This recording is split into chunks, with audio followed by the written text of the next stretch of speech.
Hi guys, welcome to today's episode of Vestibular Talks. Today's special guest is a vestibular warrior, or I should say vestibular champion, as she's been able to defeat her vestibular disorder through holistic health, a holistic approach that includes diet, meditation, exercise, essential oils, and more. She's also the creator of Bliss Out and Uncovering Bliss, which provides a lot of information regarding vestibular disorders. It's a book that she wrote, and I highly recommend it. So let's welcome Emily to our episode of Vestibular Talks. Remember to like, share, subscribe, and find your happiness, guys.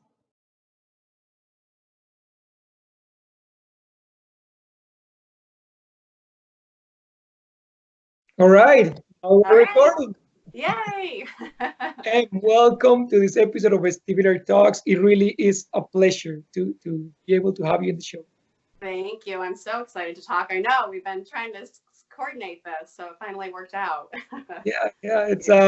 it's unfortunate what's going on in the world, but it was good that he gave us the I opportunity to know. chat.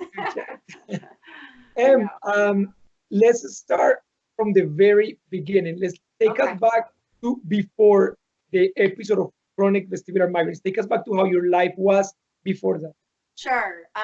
So everything hit for me when I like 3 months postpartum. So before that, I had just recently returned to work after a maternity leave. I was just getting in the groove. Life was, it was just very typical for that time. Nothing that would let me know that my life was about to be flipped upside down. It was just, I felt fine. I felt new mom fatigue, some stress and anxiety, but nothing that felt out of the norm. So I was just going through life. And then October 31st, 2016 hit and everything flipped. So, It, it's interesting because you were already living a pretty healthy lifestyle yeah. from what I Oh, know, right? yeah. Like Yeah. you were eating I was the pretty picture clean. of health. Yeah, you were eating pretty clean. You were exercising. You were active. So it's the reason why I'm bringing this up is because a lot of people start brainstorming like, oh, maybe I was eating a bunch of bad food. Maybe I wasn't sleeping properly. Maybe I wasn't exercising. Yeah. But this goes to show that vestibular migraines are so complex because even Yes. if you were doing all the right things, Yeah. it can still happen. It can still Right. hit you. So I will say that once it hit, I can now go back. I'm 33, but I can look at like times in my 20s where I had brief moments of like derealization. And I had a few days of it actually. And there was a period of time that I felt very disconnected from my body, but otherwise I was super healthy. So it came and it passed, and I thought absolutely nothing of it.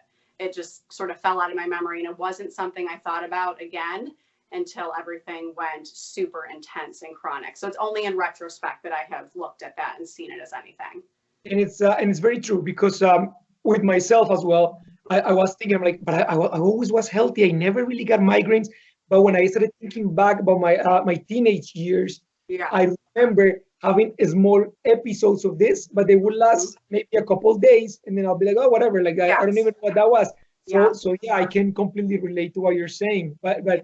this time around was when the bam, like the big episode, the Yes. chronic episode hit. Yes. It was like everything hit its limit, as I like to see it, and it exploded. And for me, I think, and it's common for a lot of women, is pregnancy. That actually is very quite common for people to get hit then, because it's just too much for the body. That's also trying to manage what's going on. Say it's viral or pathogen or whatever else is going on, and then also a pregnancy, and it's just the perfect storm.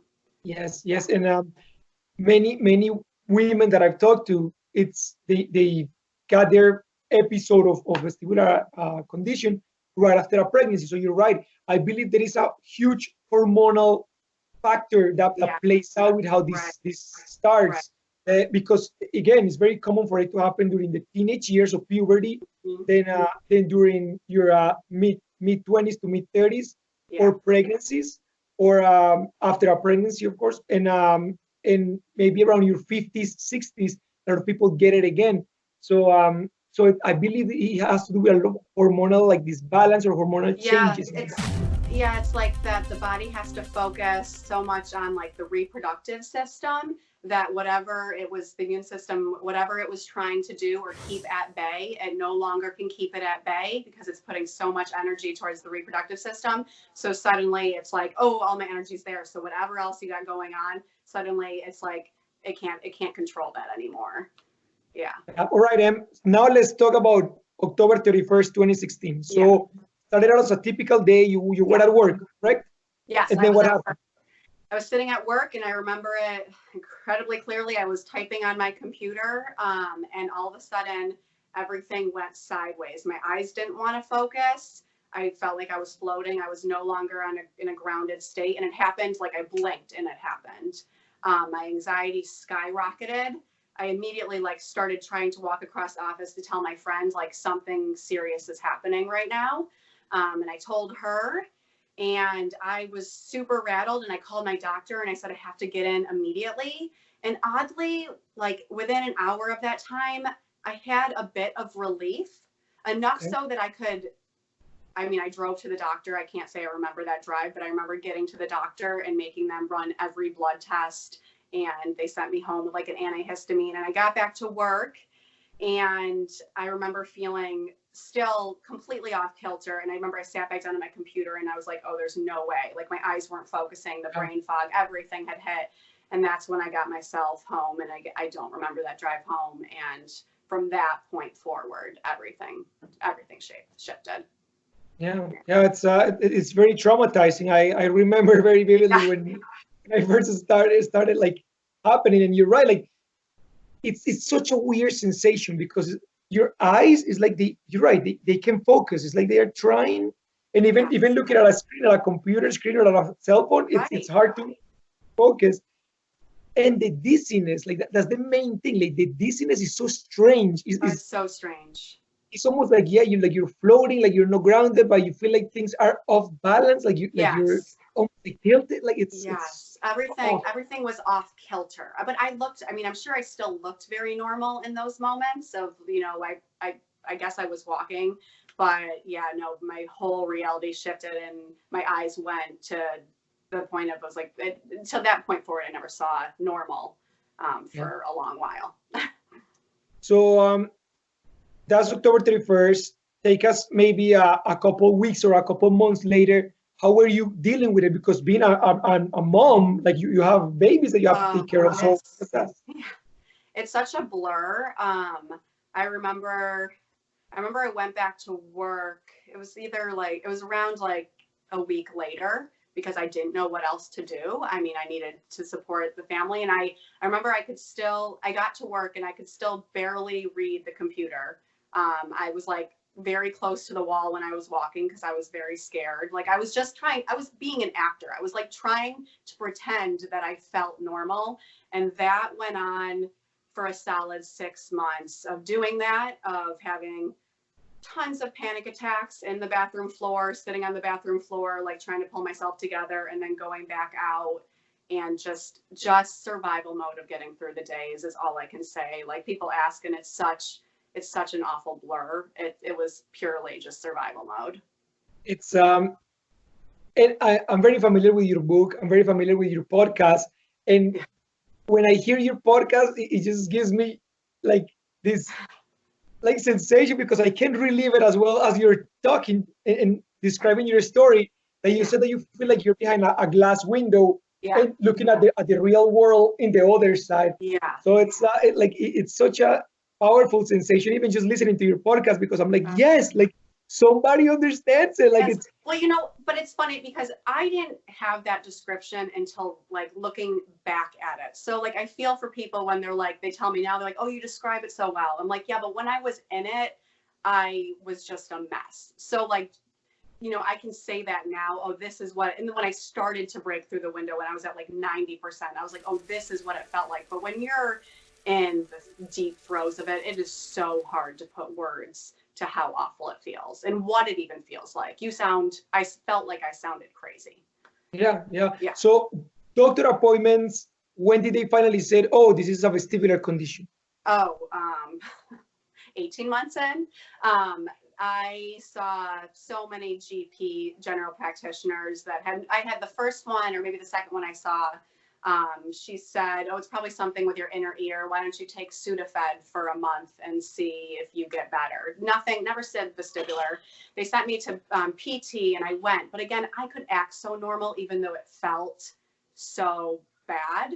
And she said labyrinthitis to me, but she didn't like really diagnose. She's like, oh, I've heard of this. And so I went home and researched it and found, oh no, it's probably not that. I didn't have hearing changes. Maybe it's vestibular neuritis. And then once I got that in my head, oh, this is what it could be, I just ran with it. And I started saying to doctors when I would see them, like telling them, I've never had a doctor that, I hate to say help me, that guided me. It was all self-research. And you were your own advocate, because I think it's one of those things, and I'm sure you relate, and so many others, that you have to be with this because there is so much unknown.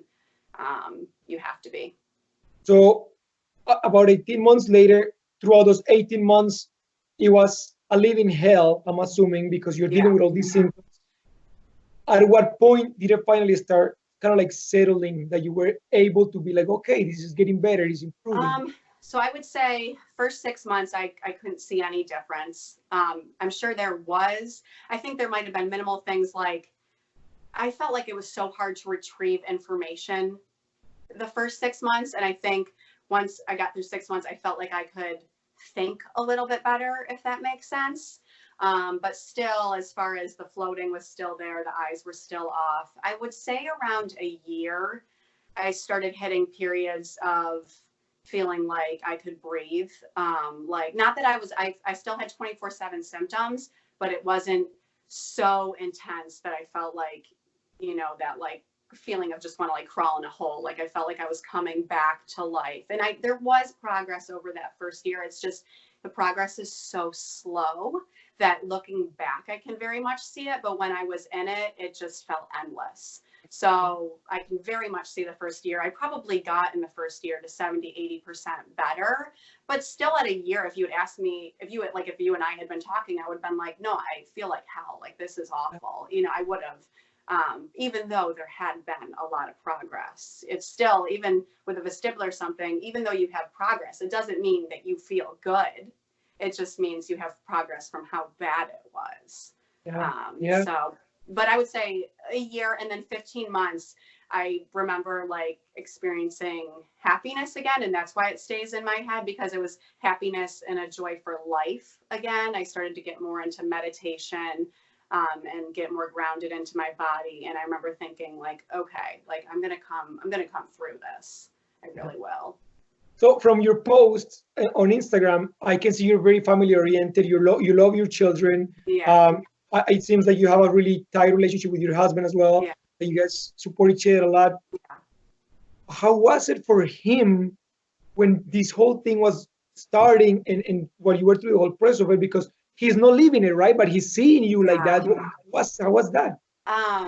So I am a person that I can, if I have a storm going on inside, I don't always vocalize that outside. So the same thing like I was doing at work, now people that that know me read my book and they're like, well, God, we had no idea. And I'm like, I didn't show, there were definitely times that I came home and I'd have a full on breakdown of just sobbing tears. And he sort of would just let me unravel.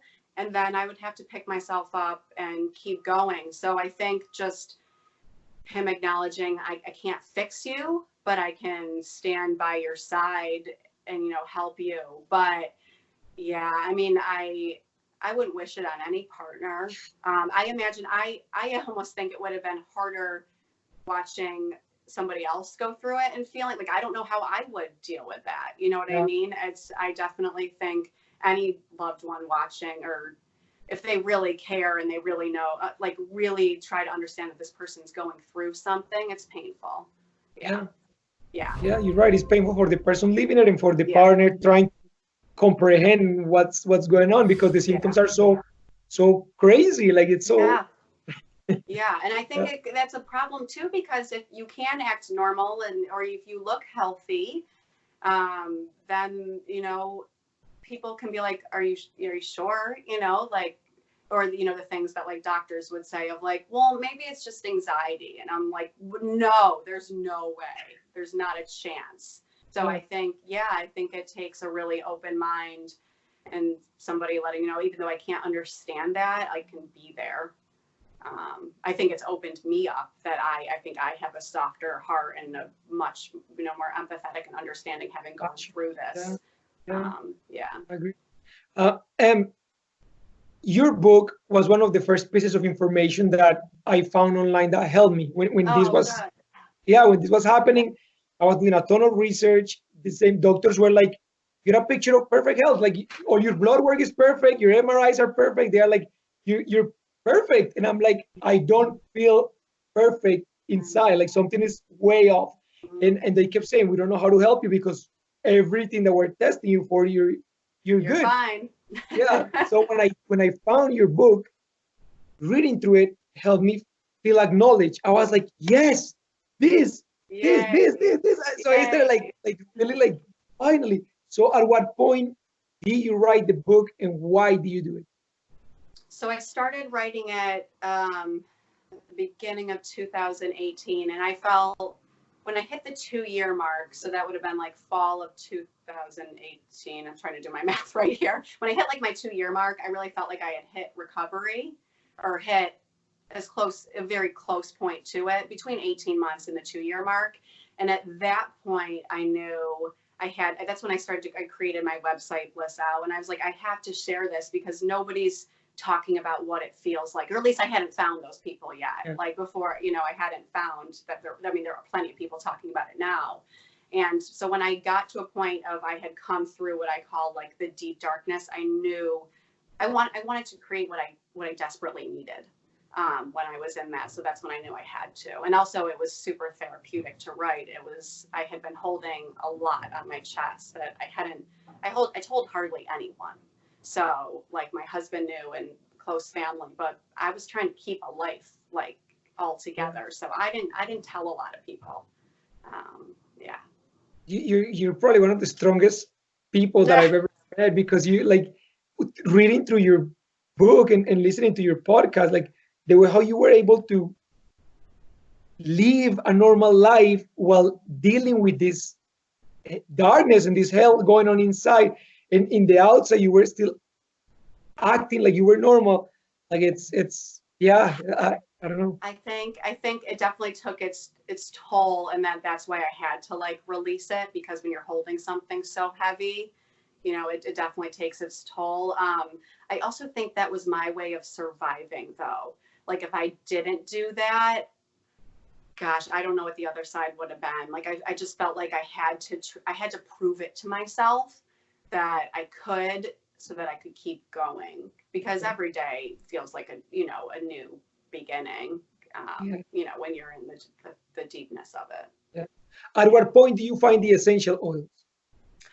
So that I've always the last like decade I've been into like holistic wellness, and I have a great friend. And when I first got sick and I had no idea what was going on. I said I had an ear infection. I don't know. Can you give me something that you or think would help? And she helped me get set up with some oils, and then that became something I could focus my energy on that was happy. Like, oh, I'm doing something to help my health. It was fun to use oils with my little kids, help them. And then it just became having something else I could look at when I felt so bad. Like having a distraction outside of the vestibular stuff was really important for me. So putting all my energy there. So like whatever it is that somebody has, just a hobby, I think is so important. Even if it feels bad to do it, at least you're doing it. So Yeah. that was like 3 months in, very, very early on. Yeah. And then I just started sharing, and yeah. Well, you just said holistic approach. So many people contact me and they're like, what pill do I take that makes everything go Me too. away? Yeah. So explain to us what holistic approach means. Okay. So it means like actual healing from inside out, like actually healing your body, helping it do what it's meant to do. So not using a cover up, a lot of, I mean, I can speak on medication because that's a path I've gone as well. But what I really wanted to do was heal everything that needed to be healed, wherever it was stemming from. And there is a root cause always. So my goal was, well, whatever's going on in my body to cause all these symptoms, I need to heal that with food, with, I say oils are like plant medicine. That was my approach, but there's tons of other holistic things you can do. But actually like deep healing and recovering. I didn't want a cover up. I really wanted to heal. I agree.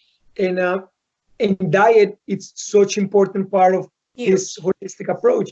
People are like, well, I just want to take the medicine. I don't want to change my diet. And I always tell them, like, that's not the right way to go. You need to first start out with your diet, eliminate a lot of things, cleanse your body, and then you can add the medicine so they can both help you. But if you start popping pills and continue eating things that are not very beneficial for you, you could get better, but you might be just hiding it, like hiding the symptom. Yeah.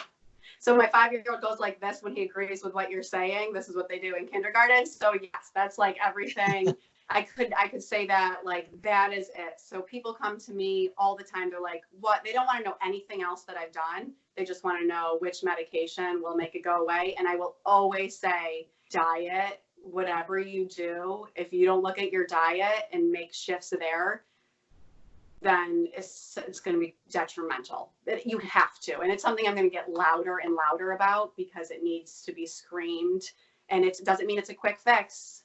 I mean, it still could take 6 months, a year, 2 years, but it is the most powerful thing that will help heal not only vestibular stuff, but chronic illness on a whole.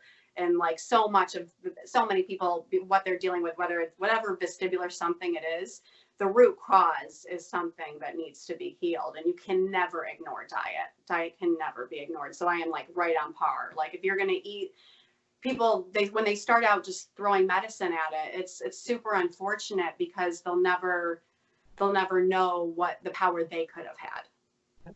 Yeah. I found the medical medium books through you because you recommended them. The Heal Your Headache book as well. The medical medium talks a lot about the influence of food in our system, our diet, how it cleanses viruses and how it gets rid of them and stuff like that. How did that help you? How did the medical medium book help you? So I got medical medium thyroid healing. It came out like right around when I was hit with the vestibular something. So I read it. I had never heard of medical medium. It was sort of out there for me at the time. This is going back 3.5 years ago. I read it and there was a lot that I could have incorporated, like supplements and all that, but I looked at the diet and I said, okay, well, I can do the diet portion. So within the first year, that diet portion of, I was already vegan, but cutting white sugar, gluten, oil, like canola oil, eggs, like those were the basic things that really needed to be cut. I wasn't doing eggs, but I'm just saying for other people. And that was in the first year. And I will say that if I had not been doing the diet shifts, I think I could have very well have sunk into like oblivion of what I call it. Just like really, I think it was like my life raft. I still felt like I was like battling the current, as I like say, but like diet was the thing that kept me afloat. And it has been my rock solid foundation and continues to be. But it took like a year, like, and just because people say like, oh, you were vegan for a decade and you still got this. And I'm like, oh, that hurts my heart. But I'm like, I still had to get rid of sugar. Like, doesn't mean I didn't love sugar. And even if you're not all diets work differently for, everyone. You do what works best for you, but like the basics are powerful, I think, for anyone. That's part of the misconception. People assume, because I tell like my family, for example, I tell them, you guys need to eat healthier, like cut out the gluten, the sugars, the processed foods, the canned foods. And they're like, why? We're healthy. And they're like, people like, and so people that are eating healthy, they're like, so if we switch our diet to eat healthy all the time, that guarantees we're going to be healthy, that we're never going to get sick. And I said, no, we're still human. We're still human beings. So you're less likely to get ill and your body will have all this soil and nutrients Mm-hmm. and things that it needs to fight illnesses. But a healthy diet is not a guarantee that it's like, hey, Yeah. yeah, you will never, ever, ever get an illness again. So Right. when people judge you for saying, oh, well, you were vegan and you got it, Mm-hmm. that's completely misguided because, Yeah. yeah, maybe you were vegan and you got it, and maybe that's why you were able to stay strong and fight it Yeah. and fight it such power, rather than if maybe you weren't vegan and it hit you with that severity, you Oh, could have been like in bed like for for years. Oh yeah, I mean that's exactly what I say, and I have had family members close to me that have come at me like that, and I know that pain, and I feel for you if you've gone through that because it's really hard. And yeah, all I can say is that, well, yeah, I probably would have been in bed. I don't know that I'd be where I am today. I know from the bottom of my heart because I felt that it gave me enough energy and like vibrancy to get out of bed in the morning and keep doing it over and over again. And if I had been eating like crap, I don't know how I would have done it, Yeah, quite frankly. well, I was Yeah. one of those examples. I was eating what I thought was healthy, but Yeah. because I grew up eating like that, and I'm like, oh, Yeah. this is healthy, but it Yeah. wasn't. Now that I changed my diet, I was like, wow, like the big difference that it makes in how you feel inside. You Mm-hmm. actually feel clean. And this is gonna sound weird, Yeah. but I used to be one of those guys that I would eat anything, and I'll have to go to the bathroom like 10 minutes after eating Yeah. food because I was eating stuff that wasn't good for my system. It was trying to Now get that I'm out. eating, yeah, now that I'm eating clean, I go to the bathroom maybe once, maybe twice a day, and it's a healthy bathroom Yeah. visit. I know this conversation It's got really weird, no, but I mean but that's some but like I mean your health starts with your gut. So like yeah, yeah, so much of the vestibular stuff, like it's weird to say, but like it's not just symptoms and then like you have vestibular migraines. No, that's just the label for what everything else that's going on. Like vestibular migraines is just labeling the symptoms. It's not labeling what's actually going on in your body. So yeah, I mean that makes perfect sense. For me, like I would say diet changed me not only like on a physical level, but like on an energetic and emotional level too. Like it really changed so much about me. yeah. Yeah. Something that I really like about you is that you're very compassionate. Like I've run across other people that gotten better, and I messaged them myself, and yeah, I talk to them, but they are very like standoffish. They're like, oh, we got better. We don't want to relive that part of our lives. And good luck to anybody that is sick, and bye. They move on. And, Yeah. and, and I mean, good for them. I wish them the best.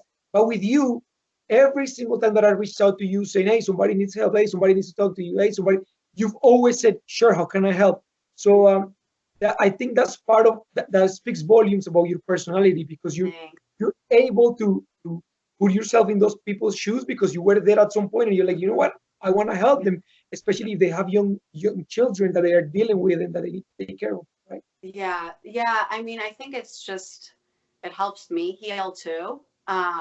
Because I was in that place and anybody who took the time to like talk to me or there are people that I talk to now and I'm like, yeah, you should know. Like when I was in 7 months in and we talked to each other, like that made a world of difference in my life. Like they wouldn't know. It wasn't the people that I were interacting with on a daily basis. Like it was like people in like support groups on Facebook and like things that were like carrying me.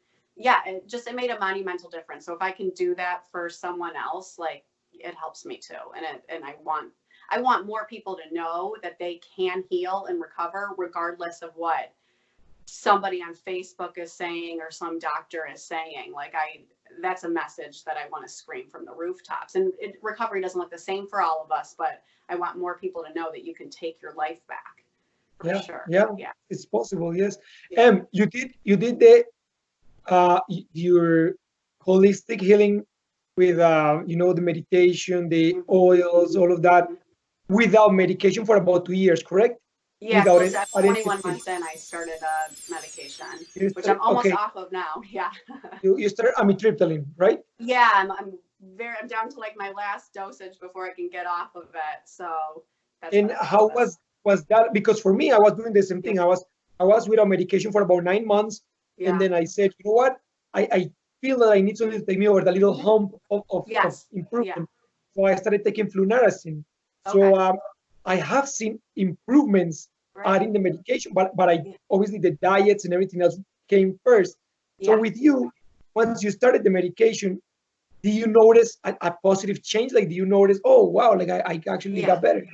So yeah, so I started the medicine when I was like 90% better, except like once to twice a month, I get hit with a very intense attack that would Okay. take me days to come out of. And I was just so tired of that to say, I mean, that's the only way. I was exhausted of that. And I would be flying high at my 90%, and then it would just hit me like a boulder. So that's when I was like, all right, I found a neurologist finally who knew a thing or two about vestibular migraines. I knew she could only offer me medicine. I had read Heal Your Headache, and I said, okay, I will give this a chance. And I Mhm. think I was so ready and excited for it that, like, after I took the first pill, I was kind of like, I'm better. I Yeah. know it wasn't all placebo effects, but I had done everything for a long time. I was very ready. I do think, well, it's very clear that going on the medicine stopped those attacks that were happening. And then I just carried on with my holistic approach within that Yeah. and I was doing the medicine for a year and a half. Um, and so I think medicine is powerful, like you said, to get you over the hump if you're doing the other work, but I don't think it's the cure. It's just going to cover up, and it might not even do that. It might, for a lot of people, it actually doesn't even do that. But I think it can be a powerful tool if used correctly. Yes. Yes. Yeah. Agreed. Um, so you mentioned that you're almost off the medication. So how Mhm. are you feeling now? Like, are you like? Great. So I dove coming off the medicine. I knew that I have to be extra diligent with being kind to my body as far as what I was eating and really paying attention to any glitches or sways. So I dove back in with medical medium thyroid healing, really following the diet and, intensely, and bringing in so much fruit and good food. I also started bringing in like the supplements that he goes through in that book, not all of them, but a bunch that I thought would be great for me. And I'm sort of kicking myself for not doing that sooner, because I see a difference. And this is something I got to talk about more, but I feel like a weight's been lifted that I didn't even know I was carrying around, like that I thought was part of me, and anxiety that I thought was part of me. And I'm realizing it was actually something that needed to be like cleansed from my body and healed. So I haven't noticed a difference in how I'm feeling. If anything, I feel actually better. Some of the detoxing of coming off the medicine, I've had like days where I'll have like a pain migraine, but then it passes. But I haven't seen any vestibular symptoms, which I'm beyond grateful for. And Oh my whole yeah. goal, Okay. yeah. So my whole goal has been to do it very slowly. So Yeah. I'm going on maybe 6 months now of weaning. So like this has not been I have not wanted to shock my body. This is like No. I'm in it for the long haul. And that's the way to do it. Slowly. Yeah. Yeah. There is no Yeah. rush because if you rush it, you might overwhelm your system again. Hmm. So it's best to take your time and Super like slow. just yeah. Yeah. Yeah. Yeah. And there's a really great site like antidepressants.org that's really helpful for people of weaning in a way that's safe and slow. So if you need, because I went to a doctor and he was like, yeah, you can just get off of it. Yeah. And I was No. like, Yeah. what? So, No. I mean, this is where I'm saying like advocate for yourself and do your research, because then you go to talk to someone, they're like, no, do not do that. So Yeah. yeah, Yeah. No. And that's the right thing to do to slowly do yeah, it. Yeah. yeah, Progress. Yeah. yeah, Uh, and people that might wanna learn more about you, see what kind of diet you follow, see yeah, what your recipes because you're very active with how you're cooking and yeah. stuff. Where can they find you? So you can find me always on Instagram at vestibular_warrior. And then my website is Bliss Out. So it's bliss-out.co. And my book is Uncovering Bliss, which you can get on my website. You can get the ebook the day of. Shipping's kind of crazy right now with the status of the world, but the ebook's available. And then I plan to just keep on sharing more. I really do want to have something out there that's like a holistic wellness guide for vestibular warriors. So it's all in my head and needs to be out there, but that's where you can find me. Oh, and Vestibular Warrior YouTube. That's where I share Yeah, lots. you're Yeah. a huge ambassador for healing Yay. because Yes, because you're living proof that it is possible, that it is that people that feel that they are doomed and that this is gonna be the rest of their life now, Yeah. like you're living proof that that doesn't have to be that way. Yes, people need to become disciplined and committed, not just like, oh, I want to get better. No, committed to get better, and do Yeah. diets, you do a holistic approach, do your emotional healing as well, because that's a huge part Huge. of this. So no, I'm honored. I'm really honored Oh, to and I called you a friend. I don't know if you consider me yeah, a friend too, but I totally. called No, you a I friend. feel, oh, and honestly, I'm so glad we got to do this, and I love what you're doing. It's like happiness, and we need more positivity and healing vibes out there and showing that message because, I mean, it can be different than, you know, what it No, is. so So, thank you very much. I really yeah, thank appreciate you so this, much. Yeah. and I hope we can do it again sometime in the future, Yeah. so we can help more people together. Sounds great. Thank you All so right. much. Hopefully, I can Bye. figure out how to turn this off. Okay. Bye. Have a good day. Bye.